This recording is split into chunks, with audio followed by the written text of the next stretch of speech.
Since this is going to be our house anyway, could you move out soon, Victoria? She demanded. I took a deep breath and responded calmly. I think you're misunderstanding. Neither this house nor the apartments will be going to Adrian. Victoria was momentarily speechless, processing my words. Let me introduce myself. My name is Aubrey, and I'm a 35-year-old office worker. At the moment, I'm living with my parents in our family home. What follows is the absurd situation created by my unreasonable sister-in-law. I have a younger brother, Adrian, who is 3 years younger than me. A few years ago, he married a beautiful woman named Victoria. At first, she was always cheerful, showing kindness to both my parents and me whenever she visited. I liked her a lot, and we often went out for meals with Adrian. I thought we were building a good relationship, but then one day, Victoria barged into our home, fuming with anger. It happened one sunny weekend afternoon. The doorbell rang twice in quick succession as I was heading towards the door. Surprised by the urgency, I opened it to find Victoria standing there with a stern expression. Victoria, what's wrong? I asked, concerned. I need to talk about something important concerning this house, she said, her tone serious. About this house? What's going on? I asked, puzzled. I'm coming in, she said curtly. Before I could respond, she stepped right past me and into the house. Adrian followed a little later. Hey, sis, Adrian said as he entered. What's going on? You two seem intense. Confused, I asked. Why are you both here? Victoria seems upset. Adrian hesitated before explaining. He works in nursing care, but his salary is modest. Despite this, Victoria had always been supportive, helping with the family budget by working part-time. However, recently, the conversation had shifted to inheritance matters regarding our family home. Our family owns a large plot of land with several rental apartments. Victoria seemed to believe that Adrian, being the eldest son, would inherit both the house and the apartments. Suddenly, she proposed moving into the family home. When Adrian asked her why, she explained that they could save money by living there instead of continuing to pay rent for their small apartment. Adrian tried to reason with her, saying, We don't have kids yet, and I'm not sure it's the right time to move into the family home. Plus, my sister lives here. Victoria, however, was firm. Then I'll speak to your sister directly about it. We want to move in. It felt like a bit of a greedy move, but I suppose it's not uncommon for people to start thinking this way when planning for a family. Still, her sudden desire to move into our family home was a bit unexpected. Let's sit down and talk about this inside, I suggested, trying to remain calm. I've always found Adrian to be a bit spineless in situations like this. He's a kind person, but not exactly assertive. That's why I thought he and Victoria made a good match, both gentle and mild-mannered. But now, it seemed like he was completely under her control. When we all sat down in the living room, Victoria's angry demeanor startled my parents and me. We had no idea what was going on. I quickly poured everyone tea and asked, What exactly is going on here? What is this important matter concerning the house? Victoria didn't waste any time. To put it simply, we want to live here, she said. So, you want to move in with us? I clarified. She shook her head. No, not exactly. That would be awkward for everyone, right? You and your in-laws run the apartment next door, don't you? Yes, I replied, still confused. We want you and your in-laws to move into one of those apartments, and we'd like to move into this house, Victoria stated, her voice firm. What? My parents and I gasped in shock, staring at her in disbelief. I glanced at Adrian, who could only manage a nervous, half-hearted smile. If you move into the apartments you own, you wouldn't have to pay rent, right? Victoria continued, as though her logic was obvious. Well, yes, we wouldn't have to pay rent, but why do we have to move? I asked, utterly confused. Victoria leaned in slightly, her voice insistent. This house is just too big for your parents now, isn't it? With all the upkeep and cleaning, it's only going to get harder for them, and those stairs to the second floor are steep, someone could get hurt falling. Adrian, you agree with me, don't you? She said, turning to Adrian for support. Yeah, Adrian mumbled, not meeting my eyes. I couldn't believe what I was hearing. They were essentially suggesting that we leave so they could take over this large house. My parents were so stunned they couldn't even respond. Well, there aren't any vacancies in our apartments right now, so we can't move, I replied, trying to stay composed.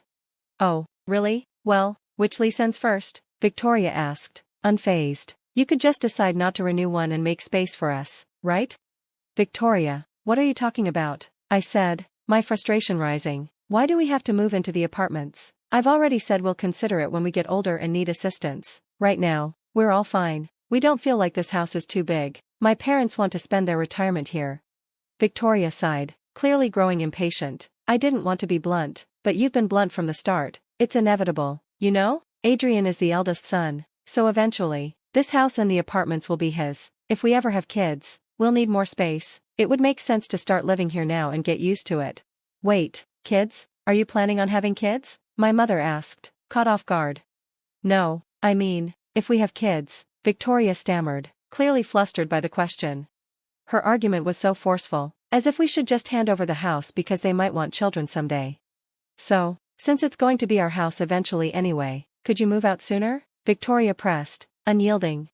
I turned to my brother. Did you talk about this? I asked, disbelief creeping into my voice. Adrian simply shrugged and smiled awkwardly. Really? So, Victoria's been pushing for this all along, huh? I sighed, trying to maintain my composure. There's been some misunderstanding here. This house and the apartments will not be Adrian's, I said, my tone firm. What do you mean? Victoria asked, clearly stunned. I'll explain, I said. Both this house and the apartments are in my name, so Adrian can't inherit them. Victoria's mouth dropped open. What? No way, she gasped, visibly shocked. Why, isn't it usually the eldest son who inherits everything? She stammered, clearly trying to make sense of it. My father, who had been quietly listening, began to explain. Actually, both this house and the apartments were built by my parents, but when they ran into financial trouble, I took on all their debts, since I was the only one in a stable position at the time. I added to my father's explanation. Just recently, we've managed to pay off all the debts from the apartment business, and now we're starting to see a small profit, but we're still in the red, overall. Victoria seemed too stunned by the revelation that Adrian wouldn't be inheriting the house or the apartments to grasp the financial details. She looked lost, unable to comprehend the situation. I won't accept this, she suddenly declared, her voice sharp. If that's the case, then we should get a share of the income from the apartments. Her argument made no sense. How could she think she was entitled to any of that? I held my ground. Absolutely not, I said firmly.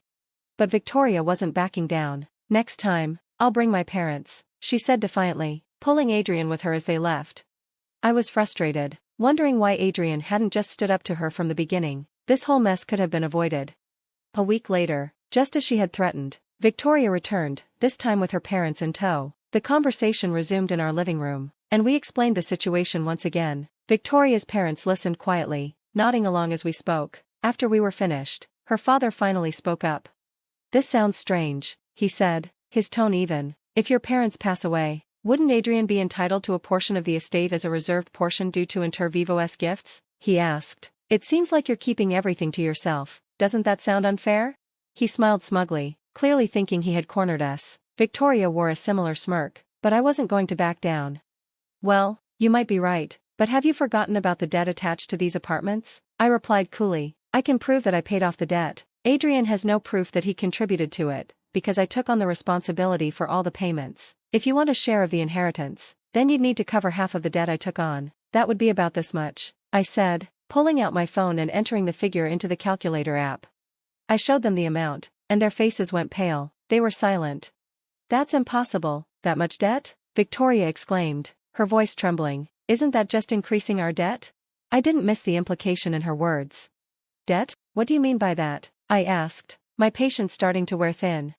Victoria quickly averted her gaze. It's nothing, she muttered, clearly avoiding the question.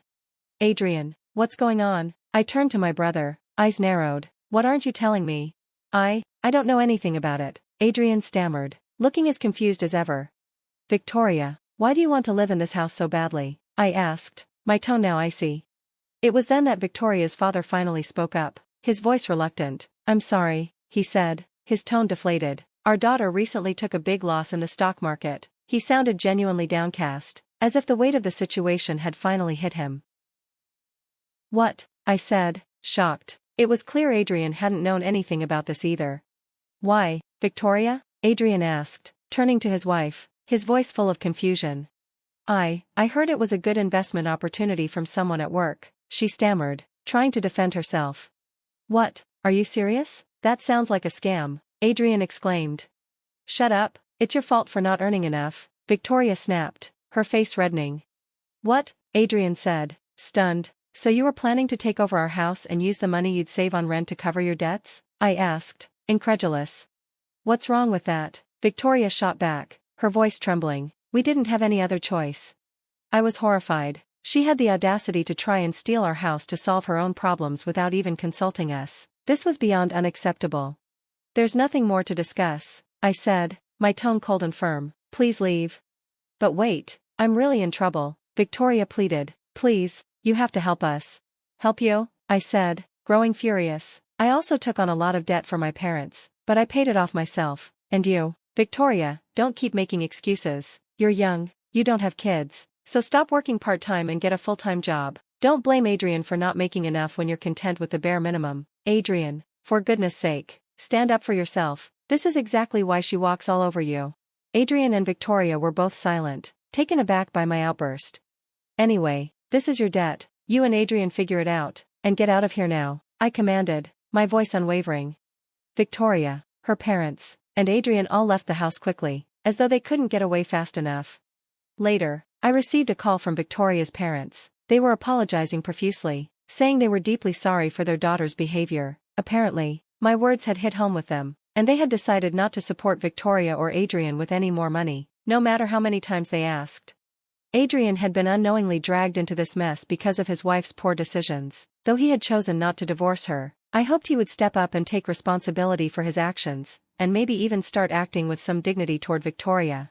I knew it was only a matter of time before they came back asking for help, but this time, we were resolute. We weren't going to offer a handout. I hoped this situation would force both Adrian and Victoria to take a long, hard look at themselves and realize the consequences of their actions.